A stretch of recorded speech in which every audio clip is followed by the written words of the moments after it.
Mas quando falamos de igreja cristã, existe um aspecto novo, ou pelo menos dois. Em primeiro lugar, a igreja do Antigo Testamento se estabeleceu pela promessa da vinda do Salvador, da vinda do Messias.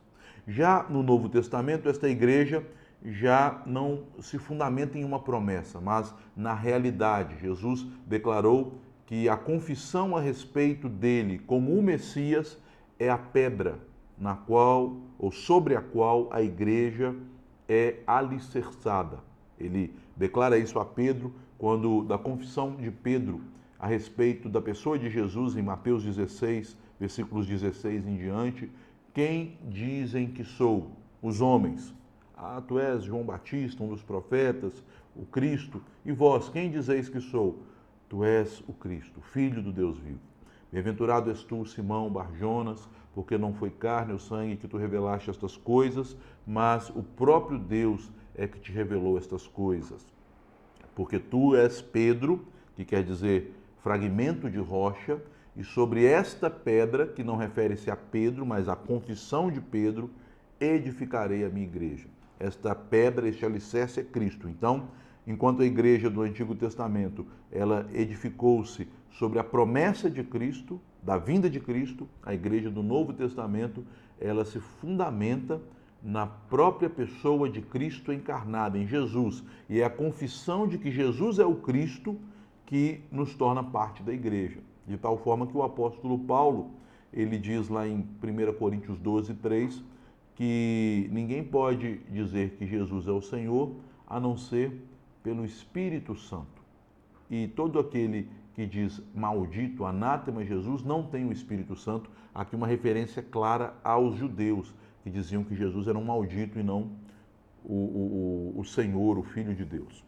Portanto, a igreja agora se constitui na confissão de que Cristo de que Jesus, melhor dizendo, é o Cristo, é o Senhor da glória.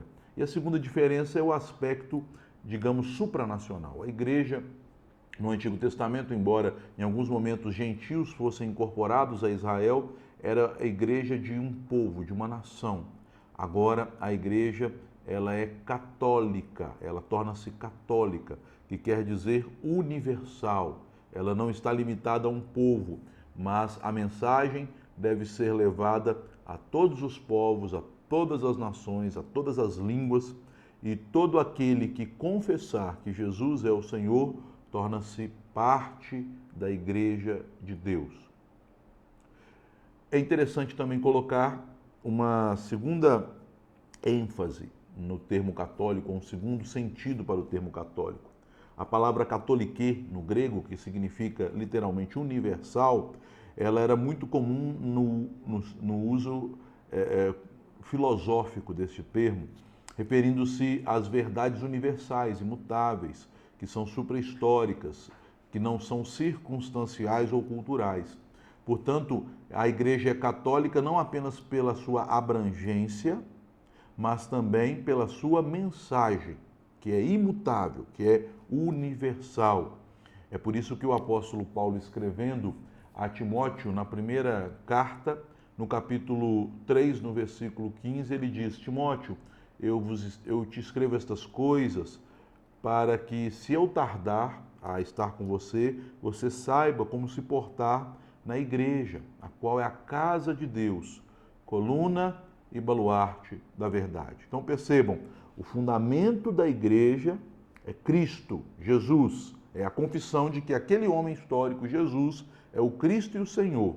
Mas a coluna que erige-se sobre este fundamento, que se constrói sobre este fundamento, é a verdade pregada, proclamada pela igreja, a qual é a casa de Deus. Deus mora entre aqueles que confessam o nome do seu Filho como Jesus. E ainda falando sobre o fundamento, esta igreja estabelecida sobre a confissão de que Jesus é o Cristo, o Senhor, ela é dirigida, podemos dizer, normatizada pela doutrina bíblica, pela doutrina dos apóstolos e profetas. Então, se a igreja é coluna, ela não é fundamento. A ideia que nós vamos ver que surge mais em aulas posteriores, que surge na Idade Média, de que a igreja que estabelece o que é a Bíblia, de que a igreja é o fundamento, essa ideia dos romanos, dos católicos romanos, não se sustenta, porque o fundamento é Cristo e também, diz o apóstolo Paulo em Efésios 2:20, edificados, pois, sobre a doutrina dos apóstolos, sobre o fundamento dos apóstolos e profetas, as Escrituras.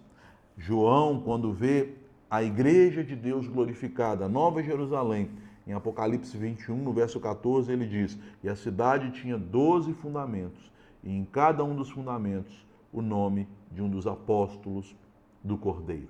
Portanto, a igreja está fundamentada na confissão de que Jesus, aquele homem, é o Cristo de Deus, o Senhor.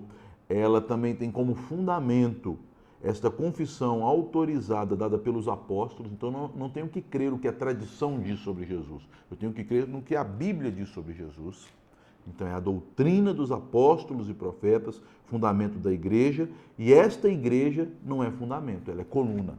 Coluna e baluarte da verdade, porque ela proclama estas verdades. Portanto, queridos, enquanto nos evangelhos...